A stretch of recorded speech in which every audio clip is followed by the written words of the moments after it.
Vaina chuan guitar lesson thar kan zir ho lenga vaina kan zir ho le tu chu Christian Labu number zan hi le pasarina tlang moi tak chu om ti la kha perda kan zir hawanga hela hi din kan la dona sanga G niama E minor B minor ain cho han F sharp minor kan mangze wanga chuan F sharp hi a chorus a chuan E hi kan mang tel bokanga A7 hi a verse kan mang tel zau thei bok a chuan ti hian kan strum down up up down up tikhano down up up down up atopa up kan ti zo khan bultang bokin down up down up tikhana kwal le zelang chuan a chorus a khan na tira atur zia na na na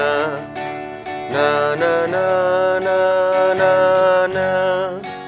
na na na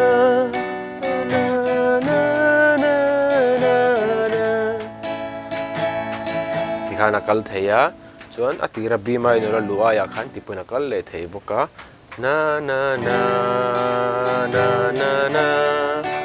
na na na na na na na na na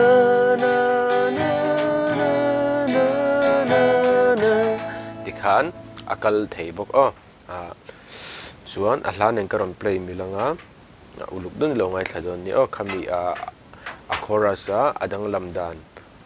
anron sakna khanin aron lang chianga uluk dun lo ngai thladon ni